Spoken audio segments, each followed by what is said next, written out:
আল্লাহ তুমি তাকায় দেখো 12ই ডিসেম্বর 2025 সালে এই গাইবান্ধা জেলার গোবিন্দগঞ্জ থানায় গোসাইপুর মাদ্রাসার দিকে তাকায় দেখো। ও মা,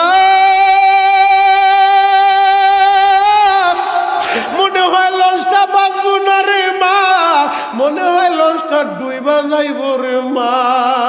এই কথাটা যখন বলছে মা পাগলের মতো হয়ে গেছে। বাবা তুই বলস কি? ও বাবা তুই কোন নদীতে আছো, তুই কোন জায়গায় আছো বল, আমি মাস্টারছি রে বাবা। মা পাগলের মতো ঘর থেকে বের হয়ে দৌড়ায়। মহিলারা বলে কি হয়েছে তোমার? বলে কোনো কথা কইও না, আমার জাদু বিপদে পড়ছে, আমার জাদু বিপদে পড়ছে। কিছুক্ষণ পর আবার টেলিফোন করছে। ও মা, আমার দুধের দাবিটা ছাইরা দিও রে মা। মাগো বড় আশা ছিল আমার জীবনের প্রথম কামাইয়ের টাকা দিয়া আমি তোমারে কাপড় পরাইবো, আমি 2টা কাপড়ও নিয়ে আইছি রে মা। মাগো মনে হয় কাপড় 2টা তোমার হাতে দিতে পারবো না, লঞ্চটা ডুইবা যাইতাছে রে মা, দুধের দাবিটা ছাইরা দিও রে মা। এই কথা বলতে বলতে মা একটা চিৎকার মাইরা বেহুশ হয়ে গেছে রে ভাই। কিছুক্ষণ পর ছেলের মোবাইলে টেলিফোন করে, আর মোবাইলে রিং হয় না 450 যাত্রী লইয়া লঞ্চটা চাঁদপুরের ঠোঁটায় ঠুইবা গেছে রে বাবা। আহারে ডুবা রুবাইরা যাইয়া ওই লঞ্চ থেকে যাত্রীগুলা উদ্ধার করে। 2 দিন পরে ওই রিপনের লাশটা যখন উদ্ধার করছে পুরা বডিটা ফুলিয়া গেছে, গোস্ত খসে খসে পড়ে বাবা, দুর্গন্ধ শুরু হয়ে গেছে। পকেটের ভিতরে আইডি কার্ড পাইয়া সেনাবাহিনীরা ভাইরা ওই সখীপুরে যখন লাশটা নিয়ে গেছে, আহারে লাশের দুর্গন্ধে কেউ কাছে আসে না। মহিলারা নাকের ভিতরে কাপড়ের আঁচল দিয়া দূর থেকে লাশটা দেখে, পচা লাশ, দুর্গন্ধযুক্ত লাশ। আর মা কারে বলে জানো? সবার নাকে গন্ধ লাগে, মার নাকে গন্ধ লাগে না। মা দুঃখিনী ওই সন্তানের পচা লাশটা জ্বলায়া দইরা ওই ছোটের ভিতরে চুমু দেয়, কপালে চুমু দেয়, আর বলে রিপন রে কি কাপড় কিনলি রে বাবা? আমি মারে পরানোর আগে তুই নিজেই সাদা কাপড় পরলি রে বাবা। ও রিপন তুই কি কাপড় আনলি? ওই যে মার মাথার তারটা ছিঁড়িয়া গেছে, মার সুস্থ হয় না বাবা। যুবক রে, এর নাম হলো মা। সন্তান হারানোর ব্যথা মায়ের সইতে পারে না, সন্তান হারানোর ব্যথা বাবাই সইতে পারে না। এমন কত রাত গেছে এই গোবিন্দগঞ্জে গোসাইপুরে, তুমি রাত্রে অসুস্থ, সবাই ঘুমাইলেও মায় ঘুমায় না। এর নাম হলো মা। কেমনে মায়ের কষ্ট দাও, কেমনে মার শরীরে আঘাত করো, কেমনে বাবার মনে কষ্ট দাও। ও আমার গোসাইপুরের যুবকেরা, আমি তোমাদের পা ধরে বলবো, আমার সাথে ওয়াদা করবা জীবনে কোনোদিন মায়ের কষ্ট দিবা না, জীবনে কোনোদিন বাবারে কষ্ট দিবা না, জীবনে কোনোদিন নবীরে কষ্ট দিবা না, জীবনে কোনোদিন আমার নবীর মনে আঘাত দিবা না। কারা কারা নিয়ত করতে পারো? হাত 2টা আমার আল্লাহরে দেখা দাও, হাত 2টা আল্লাহরে দেখা দাও। মাথাটা নিচের দিকে দিয়া চোখের পানি জড়াইয়া চিৎকার মাইরা ডাক দাও না আল্লাহ। আরো জোরে ডাক দেন, ডাক দেন, ডাক দেন, ডাক দেন, ডাক দেন, ডাক দেন। হ্যাঁ, রাত 12টার ডাক আল্লাহ ফিরাইব না, ডাক দাও না আল্লাহ। আরো জোরে ডাক দাও আল্লাহ। নিজের হাতে বান্দা তুমি মৌলা বানায়া, কেমনে দিবা জাহান্নামে ফালায়া, সকলের দরজা হইতে মৌলা ফিরিয়া তোমার দরজায় রইলাম আমরা পড়িয়া। আল্লাহ তুমি তাকায় দেখো, আজকের মাহফিল মাহফিলের প্রধান অতিথি, বাবা হারা সন্তান, বাবার কথাটা স্মরণ কইরা চোখের পানি জড়াইতাছে রে আল্লাহ। আজকের মাহফিলের বিশেষ অতিথি আমার অতিথি ভাইরা, আমার আলেম ভাইরা, আমার যুবক ভাইরা, আমার মুরব্বী বাবাজিরা, এদের চোখের পানি ফিরা দিও না আল্লাহ, তারা দিও না। আজকের মাহফিল কবুল করো, আমাদের জিন্দেগির গুনাহ মাফ করো। চিৎকার মেরে বলেন না বাবা আমিন।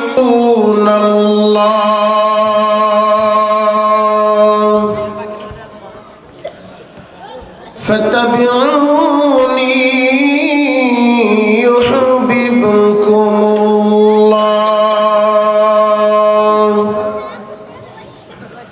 ওয়া ইয়াগফির লাকুম যুনুবাকুম ওয়াল্লাহু গফুরুর রহিম। সাদাকাল্লাহুল আযীম।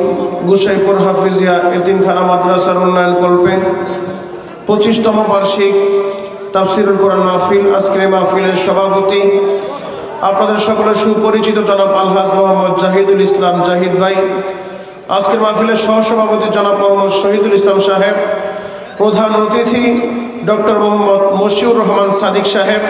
প্রধান মেহমান জনাব মোহাম্মদ বুলবুল ইসলাম সাহেব। আজকের মাহফিলে কিছুক্ষণ আগে বক্তব্য রাখলেন আপনাদের সাবেক চেয়ারম্যান জনাব মুস্তাফিজুর রহমান দুলু ভাই। বক্তব্য রেখেছেন রফিকুদ্দৌলা রঞ্জু ভাই। বিশেষ অতিথিদের ভিতরে মিনিমাম 50 জনের নাম আছে, সকলের নাম পড়া সম্ভব না। আমি দোয়া করি আল্লাহ পাক রব্বুল আলামিন সকলের হায়াতে বরকত দান করুক। চিৎকার মেরে বলেন আমিন। আজকের মাহফিলে আমার পূর্বে যিনি আলোচনা করেছেন, অত্যন্ত চমৎকার আলোচনা করেছেন, বিশিষ্ট ইসলামী চিন্তাবিদ হযরতুল আল্লামা হযরত মাওলানা মুহাম্মদ আমিনুল ইসলাম আশরাফি সাহেব। আমি দোয়া করি আল্লাহ পাক রব্বুল আলামিন আশরাফি সাহেবের ইলম আমল হায়াতের মধ্যে আরো বরকত দান করুক। চিৎকার মেরে বলেন আমিন। মঞ্চে উপস্থিত জাতির রাহবার হযরত উলামায়ে কেরাম, দূর দূরান্ত থেকে আগত দিন প্রিয় ইসলাম প্রিয় তাওহীদি জনতা, পর্দার অন্তরের অবস্থানরত সম্মানিত শ্রদ্ধেয় মা ও বোনেরা, সকলকে আমার অন্তরের অন্তঃস্থল থেকে ধন্যবাদ জানিয়ে নির্দিষ্ট সময়ের ভিতরে দিনই কিছু কথা আরজ করতে চাই। ওমা তাওফীকি ইল্লা বিল্লাহ। আলোচনা শুরু করার পূর্বে আমি আপনাদের কাছে জানতে চাই সমস্ত প্রশংসার মালিককে। আরো জোরে বলেন, একসাথে বলেন।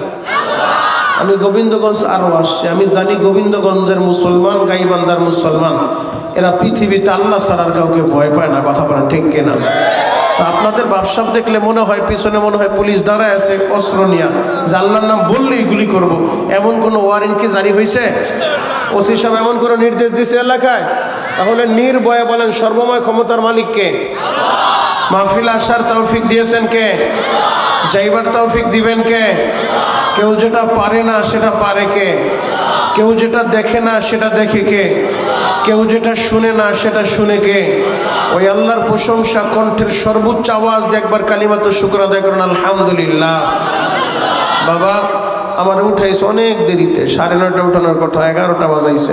বাপ আমি আপনাদের কাছে পায়ে হাত রেখে বলবো, আমি মুসাফির, লম্বা আলোচনা করব না, অল্প সময় কিছু কথা বলবো। তবে মুসাফিরের দোয়া আল্লাহ ফিরায় না। আমি একটু দোয়া করব, আপনারা গলা ফাটা আমিন বলবেন, পারবেন তো ইনশাআল্লাহ? আল্লাহ আমার মাইকের আওয়াজ যতদূর পর্যন্ত যায় আমি 10 মিনিট টাইম দিব। এই 10 মিনিটের ভিতরে দোকানপাটগুলো খালি করে, রাস্তাঘাটের আড্ডাবাজি বন্ধ করে, আমার যে কলিজার টুকরা যুবকেরা, আমার যে দাড়ি পাকা আব্বা জানেরা 10 মিনিটের ভিতরে এই জান্নাতের সামিয়ানায় আসবে এবং বসবে। আপনি এদের পিছনের জীবনের সব গুনাহ মাফ করে দিবেন। চিৎকার মেরে বলেন আমিন। আল্লাহ যারা যারা আমিন বলছে এদের সবাইকে আপনি মাফ করে দেন। আল্লাহ 10 মিনিটের ভিতরে যারাই জান্নাতের প্যান্ডেলে আসবে এবং বসবে, আল্লাহ তাদেরকে মরার আগে একবার হলো হজ করার তৌফিক দেন। আল্লাহ যারা আমিন বলছে এদেরকে বারবার হজ করার তৌফিক দেন।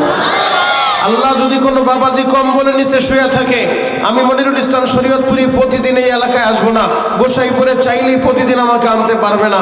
মালিক আমি মুসাফির হালতে দোয়া করে গেলাম, যদি কোনো বাবা কম্বলের নিচে শুয়ে থাকে, আমি মনিরুল ইসলাম শরীয়তপুরীর মাইকের আওয়াজ শোনার পরে এখন এই মুহূর্তে একটা লাথি মেরে ল্যাপ কম্বল ফেলে দিয়ে 10 মিনিটের ভিতরে জান্নাতের সামিয়ানায় আসবে এবং বসবে। মরার আগে একবার হলো দয়ার নবী মায়ার নবীর নূরানি চেহারাটা আপনি স্বপ্নে যুগে দেখায় দিবেন। চিৎকার মেরে বলেন আমিন। আল্লাহ দেখেন তো কোন কোন আশিক রাসূল আমিন বলছে, যারা যারা আমিন বলছে বারবার স্বপ্নে যুগে আপনার হাবিবের দিদার নসিব করবে। চিৎকার মেরে বলেন আমিন।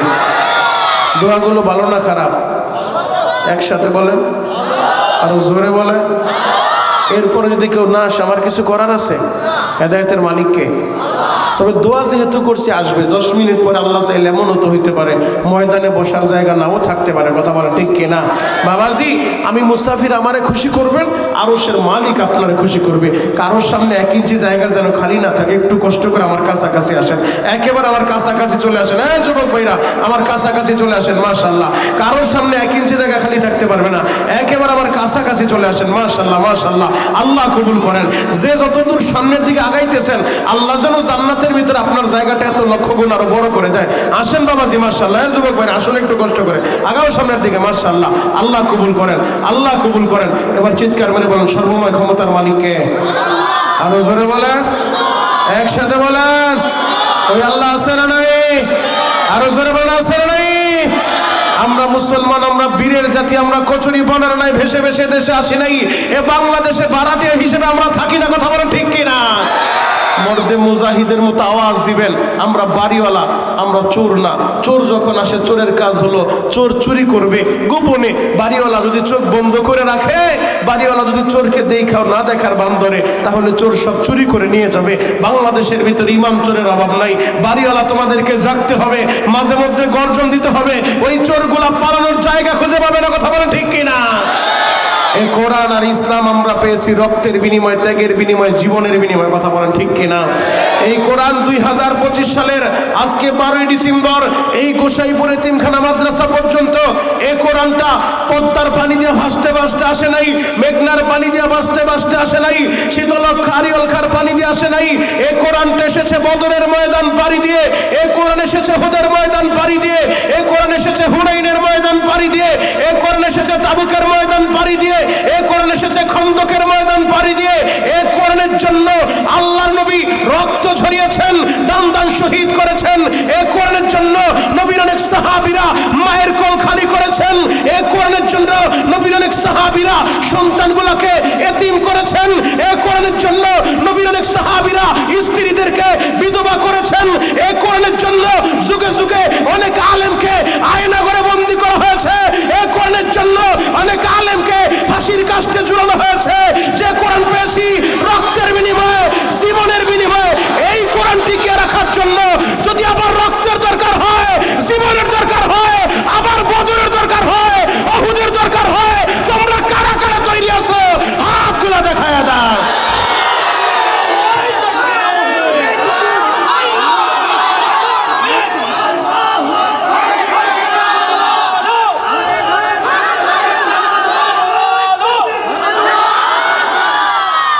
খারাপ লাগতেছে, ভয় পাইতেছে, পুলিশে ধরবে। আরে ধরুক, ওই ছাতার ভয় পেয়ে লাভ নেই। কথা বলেন ঠিক কিনা? জন্ম যেহেতু হয়েছে, মরতে আমাদের হবে, এটাই স্বাভাবিক। কথা বলেন ঠিক কিনা? তবে এমন একটা মরণ আমরা মরতে চাই যে মরণ মরলে কোনো চিন্তা নাই। কথা বলেন ঠিক কিনা? বাবাজি, যে কোরআন আমার হাতে, বিশ্বাস করেন আমি কোনো দলের দালালি করতে এই জায়গায় আসি নাই, আমি কোনো পীরের এজেন্ডা বাস্তবায়নের জন্য এই জায়গায় আসি নাই। আমি শরীয়তপুরি প্রতিদিন টেকনাফ থেকে তেতুলিয়া সারা বাংলাদেশে ঘুরে ঘুরে হাজার হাজার লাখো তাওহীদি জনতার সামনে একটা মেসেজই দিয়া যাই, যুবক রে, তুমি কোন দলের নেতার, কোন দলের কর্মী, এগুলা তোমার পরিচয় হতে পারে না। তুমি কোন পীরের মুরিদ, এগুলা তোমার পরিচয় হতে পারে না। পরিচয় তো আমাদের একটাই, আমরা এক আল্লাহর বান্দা, এক নবীর উম্মত। কথা বলেন ঠিক কিনা? রাজনৈতিক ভাবে ওই যে আমার ভাই কিছুক্ষণ আগে বক্তব্য দিয়েছেন যে পলিটিক্যাল ভাবে চেয়ারম্যানরা আমিও বোকাবাজি করি, চেয়ারম্যানও আমারে বোকাবাজি করে, আবার একসাথে সকালবেলা চাটা খাই। কথা বলেন ঠিক কিনা? এটা গণতন্ত্রের দেশ। রাজনৈতিক ভাবে আমার কোনো ভাই বিএনপি করে, আমার কোনো ভাই জামাত করে, আমার কোনো ভাই অন্য বদল করতে পারে, এটা ব্যক্তিগত ব্যাপার। আল্লাহকে পাওয়ার জন্য, নবীকে পাওয়ার জন্য কোনো ভাই চরমনাই যায়, কোনো ভাই উজানি যায়, কোনো ভাই সারসিনা যায়, কোনো ভাই বাহাদুরপুর যায়, কোনো ভাই টঙ্গীর ইস্তেমায় দৌড়ায়, এটাও ব্যক্তিগত ব্যাপার। তবে এগুলো আমাদের পরিচয় না। পরিচয় হবে একটাই, আমরা এক আল্লাহর বান্দা, এক নবীর উম্মত। কথা বলেন ঠিক কিনা? আমাদের আল্লাহ এক, আমাদের নবী এক, আমাদের কোরআন এক, আমাদের ধর্ম এক। কথা বলেন ঠিক কিনা? দল মত নির্বিশেষে একটা আওয়াজ দিবেন, ওই আল্লাহ আছে না নাই? আরো জোরে বলেন, আছে না নাই? যুবক ভাইরা, জন্ম হয়েছে, মরতে আমাদের হবে, তবে কোরআনটা নিয়ে আমরা বাঁচতে চাই। এ কোরআন রক্তের বিনিময়ে এসেছে, এ কোরআন ত্যাগের বিনিময়ে এসেছে। দুঃখ তো লাগে তখন যখন দেখি মুসলমানের ঘরে জন্ম নিয়া কপাল পোড়া কোরআনের বিরুদ্ধে কথা বলে, মুসলমানের ঘরে জন্ম নিয়া হাসি নামের টাইটেল লাগায়া নবীর বিরুদ্ধে কথা বলে, তখন তো আর বরদাস্ত করা যায় না। কথা বলেন ঠিক কিনা? আমরা আল্লাহকে ভালোবাসি, নবীকে ভালোবাসি, কোরআন ভালোবাসি। আমরা আমাদের আল্লাহকে, আমাদের নবীকে আমাদের জীবনের চেয়েও বেশি ভালোবাসি। তবে একটা অঙ্গীকার নিয়ে আজকে বাড়িতে যেতে হবে, সেটা হলো যেই নবীকে মায়ের চাইতে, বাবার চাইতে, ছেলের চেয়ে, মেয়ের চেয়ে, আমার কলিজার চেয়ে বেশি ভালোবাসি, ওই নবীর বিরুদ্ধে কোন নাস্তিক যদি কথা বলে, ও যত বড় নেতা হোক, ও যত বড় খেতা হোক, এগুলো দেখার টাইম আমাদের থাকবে না। নবীর বিরুদ্ধে কথা বললে জুতা দিয়া বাইরে ওরে জানতা পুঁতে ফেলতে হবে। কথা বলেন ঠিক কিনা? রাজি আছেন না নাই? আরো জোরে বলেন, রাজি আছেন না নাই? যুবক ভাইরা রে, জ্বলন্ত একটা প্রমাণ দিয়া আমি আমার মূল আলোচনার দিকে ঢুকবো গো বাবা। আল্লাহর নবীর আদরের সাহাবী, নাম তার আবু বাদা ইবনুল জাররাহ, জান্নাতের টিকিট প্রাপ্ত একজন সাহাবী, জান্নাতের সুসংবাদ প্রাপ্ত একজন সাহাবী, জলিল কদর একজন সাহাবী, নাম তার আবু বাদা ইবনুল জাররাহ। এই আবু বাদা বাবার পরিচয়ে পরিচিতি লাভ করলেন না, দাদার পরিচয়ে পরিচিতি লাভ করলেন। কারণটা কি? প্রশ্নটা আপনাদের সামনে রাখলাম, উত্তরটা আমি আপনাদেরকে দিব গো বাবা। এই চেয়ারম্যান সাহেবের কাছে যদি কোনো ছেলে যায় যে চেয়ারম্যান সাহেব একটা চারিত্রিক সনদ আমারে দেন, চেয়ারম্যান ইউনিয়ন পরিষদে বৈশা প্রথম প্রশ্ন করবে, বাপ তোমার নাম কি?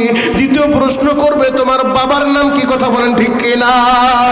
কারণ এই সমাজে মানুষ গোড়া পরিচিতি লাভ করে বাবার পরিচয়, কিন্তু আবু বাদা বাবার পরিচয় মাইনাস করে দিলেন। বাবার পরিচয় মাইনাস কইরা জাররা তার দাদার নাম, দাদার পরিচয়ে পরিচিতি লাভ করলেন, ইতিহাস থেকে বাবার নামটাই মাইনাস করে দিলেন। কেন জানোনি? এই আবু বাদা ইবনুল জাররাহ আমার নবীর এতটাই ভালোবাসতেন, আমার নবীর জন্য এতটাই পাগল ছিলেন। ওই যে মদিনা থেকে মাত্র 4 কিলোমিটার দূরত্বে ওই যে উহুদের ময়দান, যে উহুদের ময়দানে 70 জন নবীর সাহাবী ঘুমায় আছে। আমি গত মাসে ওই উহুদের ময়দানে যাইয়া নবীর সাহাবীদের কবরটা জিয়ারত করে আসছি বাবা। এই জায়গায় যারা হাজী আছেন, যারা মদিনায় গেছে, ওই হাজীদের কাছে জিজ্ঞেস করেন, মসজিদের নববীর ভিতরে একটা দরজা আছে, নাম তার বাবে উহুদ। এই বাবে উহুদ দিয়া তাকাইলে সোজা দেখা যায় উহুদের পাহাড়টা। আমার গোবিন্দগঞ্জের বাইরে রে, এই উহুদের ময়দানে নবী আমার দিনের জন্য, ইসলামের জন্য নবীর দান মোবারক শহীদ করছে বাবা। আমার নবীর ক্ষত স্থান দিয়া যখন লোহার কড়াটা ঢুকে গেছে, ওই লোহার কড়াটা কিভাবে বের করবে? সাহাবায়ে কেরাম একসাথে বসিয়া গেছে। তৎকালীন জামানায় এত বড় বড় হসপিটাল ছিল না, এত উন্নত প্রযুক্তি ছিল না, অপারেশনের ব্যবস্থা ছিল না। কিভাবে লোহার কড়াটা বের করা যায়? হযরতে আবু বকর বলে, যদি লোহার কড়াটা দইরা সিটকা টান দেওয়া যায়, তাড়াতাড়ি বের হয়ে যাবে, নবীর কষ্টটা কম হবে। আবু বকর ওই কড়াটা বের করার জন্য সামনের দিকে আগায়, পিছন দিক থেকে ওই যে যুবক আবু বাদা ইবনুল জাররাহ একটা চিৎকার মাইরা বলে, ও আবু বকর, আল্লাহর নামের শপথ করে বলি, আপনি সামনে যাবেন না, না যাবেন না। আপনি নবীর অনেক খেদমত করছেন, এই খেদমতটা করার সুযোগ আমারে কইরা দেন। আবু বকর দেখে আশেক যেইভাবে দৌড় শুরু করছে, আবু বকর এবার সাইডে চলে যায়। ঠিক আছে, তুমি করাটা বের করো। আবু উবাদা ইবনুল জাররাহ নবীর সামনে দাঁড়াইয়া ওই ক্ষত স্থান থেকে করাটা বের করবে। বাবা, করাটা ধরাও যায় না, কিভাবে বের করবে? আবু উবাদা ডানে বামে না তাকাইয়া ওই ক্ষত স্থানের ভিতরে ঠোঁট দুইটা লাগাই দিছে। বাবা, ঠোঁট দুইটা লাগাইয়া দাঁত দিয়া কামড় মাইরা ধইরা জোরে যখন টান মারছে, সিটকা টানে ওই করাটা ঠিকই বের হইছে। আবু উবাদা ইবনুল জাররাহর দুইটা দাঁত ভেঙে গেছে। বাবা, আমার নবী বলে উহুদের ময়দানে আমার আবু উবাদাও দাঁত ভাঙছে। ও যুবক বন্ধুরা, এই সেই আবু উবাদা ইবনুল জাররাহ ওই বদরের ময়দানে, মদিনা থেকে 162 কিলোমিটার দূর বদরের ময়দান। ইসলামের ইতিহাসে প্রথম যে জিহাদ সংগঠিত হয়েছে 2য় হিজরির 17ই রমজান। এই যে বদরি কাট করছে এই মাদ্রাসার জন্য 313 জন সাহাবীদের নাম অনুসারে ওই বদরের ময়দানে নবী আমার 313 জন সাহাবীদেরকে লইয়া বদরের ময়দানে চলে গেছে। বাবা, বদরের ময়দানে বর্তমান যারা গেছেন আপনারা জানেন, বদরের মাঠের পাশেই একটা মসজিদ আছে, সুবিশাল মসজিদ, যেই মসজিদের নাম মসজিদে আরিস। এই মসজিদটা তখন তো আর মসজিদ ছিল না, তখন নবীর জন্য একটা তাবু গাড়া হইল। 16ই রমজান রাত্রিবেলা নবী আমার তাবুর ভিতরে দাঁড়ায় নামাজ পড়ে। নামাজটা শেষ কইরা হাত দুইটা আসমানের দিকে উঠাইয়া, কোন পেপার পত্রিকার গল্প বলি না রে বাবা, 71 টেলিভিশনের সময় টেলিভিশনের নিউজ বলতেছি না, বুখারীর বর্ণনা, বুখারীর 2য় খণ্ড কিতাবুল মাগাজি পইরা দেখো। নবী আমার এইভাবে হাত দুইটা উঠাইয়া নবী আমার দোয়া করতেছে, মাতা নাসরুল্লাহ, মাতা নাসরুল্লাহ, আল্লাহ কখন আসবে আপনার সাহায্য, কখন আসবে আপনার সাহায্য। আমি 313 জন লয়া দাঁড়ায় গেছি, আমাদের যুদ্ধের পর্যাপ্ত তরবারি নাই, আমাদের যুদ্ধের পোশাক নাই, আমাদের ঘোড়াও নাই। অপর পক্ষে আবু জাহেলের নেতৃত্বে 1000 কাফের দাঁড়ায় গেছে, যাদের খাবারের অভাব নাই, তরবারির অভাব নাই, ঘোড়ার অভাব নাই, পোশাকের অভাব নাই। ও দয়ার আল্লাহ, যদি আগামীকাল এই বদরের ময়দানে 313 জনের পরাজয় হয়ে যায়, এই পৃথিবীতে আপনারে আল্লাহ বলার মতো কোনো লোক থাকবে না রে আল্লাহ। আল্লাহ কখন আসবে আপনার সাহায্য? মাতা নাসরুল্লাহ, আবেগ ভরা কণ্ঠ লইয়া, চোখ ভরা পানি লইয়া নবী আমার হাত উঠাইতেছে, দোয়া করতেছে। দোয়া করতে করতে হাত আসমানের দিকে উঠে একটা পর্যায়ে নবীর এই গাড়ির উপর থেকে চাদরটা পইরা গেছে। বাবা, নবীর এই মোগলের নিচের শুভ্র অংশটা বের হয়ে গেছে। আবু বকর এই দৃশ্যটা দেখা পিছন দিক থেকে একটা দৌড় মাইরা আইসা চাদরটা ঘাড়ের উপরে দিয়া আবু বকর বলে, হাসবুকা ইয়া রাসূলুল্লাহ, ওগো আল্লাহর নবী আপনি আর কাঁদবেন না, যথেষ্ট হইছে। অবশ্যই আল্লাহ আপনারে সাহায্য করবে। আমার আল্লাহ ঠিকই নবীরে সাহায্য করছে। ওই বদরের ময়দানে আমার আল্লাহ সাহায্য করছে। ওয়াইজ তাস্তাগীসুনা রাব্বাকুম ফাস্তাজাবা লাকুম আন্নী মুমিদ্দুকুম বিআলফিম মিনাল মালাইকাতি মুরদিফিন। আমার আল্লাহ ফেরেশতা পাঠায় সাহায্য করছে। ওই বদরের মাঠে একটা পাহাড় আছে, যেই পাহাড়ের নাম জাবালে মালাইকা, পুরাটা বালুর পাহাড়। বাবা, মক্কা মদিনায় সব জায়গায় পাথরের পাহাড়, আর ওই জাবালে মালাইকা পুরাটাই বালুর পাহাড়, সুন্দরভাবে আজও পর্যন্ত দাঁড়িয়ে আছে। বাবা, জিবরাইলের নেতৃত্বে ফেরেশতা আল্লাহ পাঠাইছে। বদরের মাঠে যখন যুদ্ধ শুরু হয়ে গেছে, সাহাবায়ে কেরাম যে যার পজিশনে দাঁড়ায় যুদ্ধ করে। আবু উবাদা ইবনুল জাররাহ নিজের পজিশনে দাঁড়ায় যুদ্ধ করে, আর বারবার গুইরা গুইরা নবীর দিকে তাকায়, আমার নবী কেমন আছে, আমার নবী ভালো আছেনি, নবীর দিকে গুইরা গুইরা তাকায়। আবু উবাদা একটাবার নজর করে দেখে একজন মুরব্বী তরবারি লয়ে আমার নবীর দিকে আগাইতেছে। মুরব্বীর টার্গেট আমার নবী, আমার নবীরে মারবো। মুরব্বী নবীর দিকে আগাইতেছে। আবু বাদা এই দৃশ্যটা দেখা তরবারি ঘুরায় ঘুরায়, সরাসরি মুরব্বীর আক্রমণ করে নাই, তরবারি ঘুরায় ঘুরায় কৌশল করে মুরব্বীর জায়গা থেকে সরায় দিছে। আবার আবু বাদা নিজের পজিশনে দাঁড়ায় যুদ্ধ করে আর বারবার ঘুরা ঘুরা তাক আমার নবী ঠিক আছে কিনা, আমার নবী ভালো আছে কিনা, আমার নবী সেফ আছে কিনা, নবীর দিকে বারবার ঘুরে ঘুরে তাকায়। আবার তাকায় দেখে ওই একই মুরব্বী, যেই মুরব্বীরে কিছুক্ষণ আগে তারায় দিলাম, সেই মুরব্বী আবার হিংস্র মনোভাব লইয়া আমার নবীর দিকে আগাইতেছে। নবীরে কোপ মারবো, নবীরে দুনিয়া থেকে বিদায় করে দিব। কোনো আশেক সহ্য করতে পারে না, পারে না। কথা বলেন ঠিক কিনা? আবু বাদা দ্বিতীয়বারও তরবারি ঘুরায় কৌশল কইরা মুরব্বীর জায়গা থেকে সরায় দিছে, সরাসরি আক্রমণ করে নাই, নিজের পজিশনে আইছে। আবার তৃতীয়বার তাকায় দেখে একই মুরব্বী আবার নবীর দিকে দৌড়ায় আসতেছে, কোপ মারবে, তৃতীয়বারও হটায় দিছে। চতুর্থবার যখন দেখে মুরব্বী আমার নবীরে কোপ মারবে, আবু বাদা একটা সেকেন্ড পর সময় দেয় নাই, তরবারিটা উঁচু কইরা আল্লাহু আকবার বইলা মুরব্বীর ঘাড়ের উপরে তরবারি চালায় দিছে। এক কোপে বডি থেকে কল্লা 15 হাত দূরে পড়ে গেছে। আল্লাহু আকবার। বডি থেকে কল্লাটা আলাদা যখন সিটকে দূরে যায় পড়ছে, পুরা ময়দান স্তব্ধ হয়ে গেছে। হায় হায়, আবু বাদা এক কোপে বডি থেকে কল্লা আলাদা করে দিছে।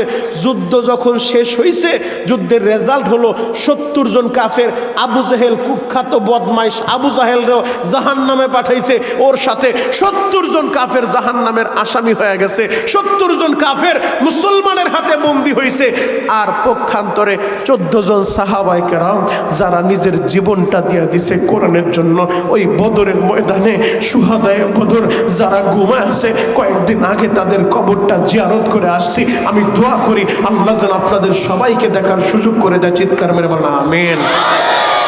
যুদ্ধ শেষ হয়ে গেছে, আলোচনা সমালোচনা চলতেছে। হায় হায়, আবু বাদা কাজটা করছে কি? আরে আবু বাদা যেই মুরব্বীর ঘাড় থেকে কল্লা আলাদা করে দিছে, এই মুরব্বী অন্য কেউ না, কেউ না, আবু বাদা ইবনুল জাররার জন্মদাতা পিতা, তার বাবা ছেলে হইয়া বাবার কল্লা আলাদা করে দিছে। আবু বাদা কাজটা করছে কি? সবাই আলোচনা সমালোচনা করে, আমার নবীও কোনো কথা বলে না। জিবরাইল আমিনের মাধ্যমে আমার আল্লাহ সংবাদ পাঠায় দিছে। পবিত্র কোরআনের 28 নম্বর পারার 4 নম্বর পৃষ্ঠা সূরাতুল মুজাদালার 22 নম্বর লম্বা একটা আয়াত আল্লাহ পাঠায় দিছে, লা তাজিদু কওমা ইউমিনুনা বিল্লাহি ওয়াল ইয়াউমিল আখির ইউআদ্দুনা মান হাদাল্লাহ। আল্লাহ লম্বা আয়াত পাঠায় দিছে। নবীজি আবু বাদা যেই কাজটা করছে, হয়তো অনেকের ভালো লাগে না, ছেলে হইয়া বাবারে কেমনে কল্লাটা আলাদা করে দিল। নবীজি যারা আল্লাহর উপর ঈমান আনে না, যারা পরকালকে বিশ্বাস করে না, যারা নবীকে বিশ্বাস করে না, ইমানদার যখন দেখে তাদের ভাই, তাদের বন্ধু, তাদের নেতা, তাদের কর্মী, তার কোনো বন্ধু নবীর বিরুদ্ধে চলে যায়, কোরআনের বিরুদ্ধে চলে যায়, ইসলামের বিরুদ্ধে চলে যায়, ইমানদার তখন সে তার ভাই অথবা বন্ধু, এই পরিচয় ইমানদারের কাছে থাকে না। কথা বলেন ঠিক কিনা? আবু বাদা মুরব্বীরে 3 বার জায়গা থেকে সরাইছে, বাবার শরীরে আঘাত করে নাই। কিন্তু যখন দেখছে আমার জন্মদাতা পিতা, আমার বাবা হইয়া আমার নবীরে দুনিয়া থেকে বিদায় করব, আমার বাবা হইয়া আমার নবীরে দুনিয়া থেকে বিদায় করতে চায়, আরে সে বাবা, এই পরিচয় তখন থাকে না। পরিষ্কার বক্তব্য, আমরা নবীকে ভালোবাসি জীবনের চেয়েও বেশি, আমরা নবীকে ভালোবাসি আমাদের মা বাবার চেয়েও বেশি, আমরা নবীকে ভালোবাসি আমাদের কলিজার চেয়েও বেশি।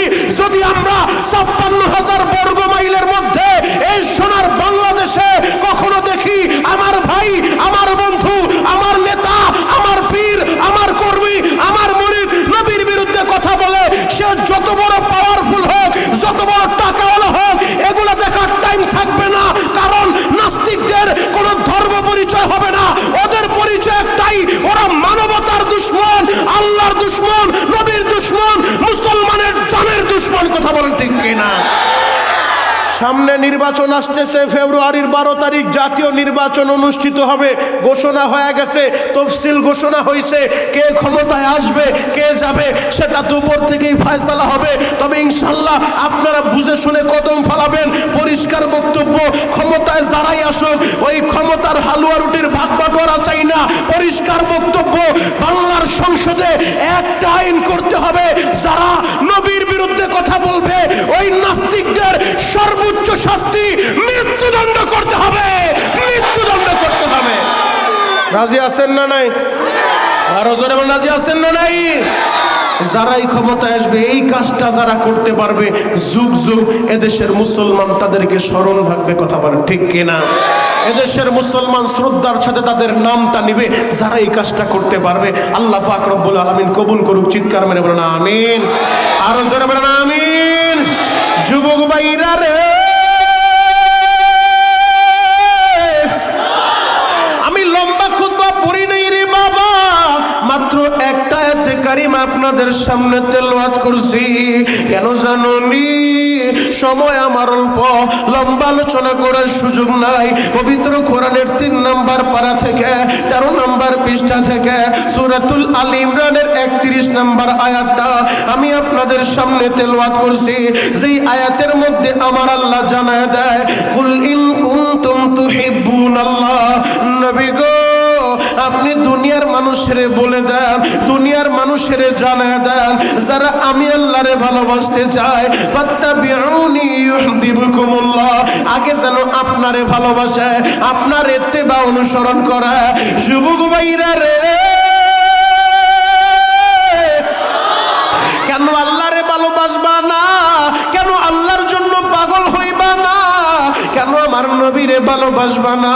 যেই আল্লাহ বড় আদর কইরা তোমারে বানাইলো, যেই আল্লাহ বড় মোহাব্বত কইরা তোমারে বানাইলো, এই তো কয়েক সপ্তাহ আগে শুক্রবারে যেই ভূমিকম্প শুরু হয়ে গেছিল, ওই ভূমিকম্প দিয়া আল্লাহ আমাদেরকে সিগন্যাল দিছে, আল্লাহ আমাদেরকে সতর্ক করছে, এ বান্দা এখনো সময় আছে, ওই সুদের রাস্তা থেকে ফিরে আসো, ইহদিনাস সিরাতাল মুস্তাকিমের উপরে চইলা যাও, এখনো সময় আছে, কোরআনকে বুকে ধারণ করো, এই দিন কায়েমের জন্য, কোরআন প্রতিষ্ঠার জন্য এক কাতারে শামিল হয়ে যাও।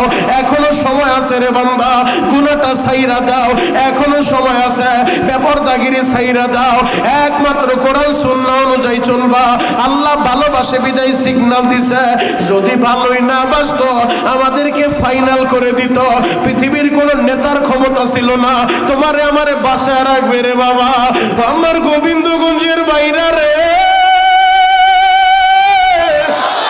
ঠিক এমন একটা শুক্রবার আমার আল্লাহ গোটা দুনিয়া ধ্বংস করে দিবে, পাহাড়গুলা তুলার মতো উঠতে থাকবে বাবা, বড় বড় ভবনগুলা মাটির সাথে মিশে যাবে, বিকট একটা আওয়াজ হবে বাবা, এমন বিকট আওয়াজ, ওই আওয়াজটা মানুষগুলা সহ্য করতে পারবে না, কানের পর্দাটা ফাটিয়া যাবে। যেই মায়েদের গর্ভে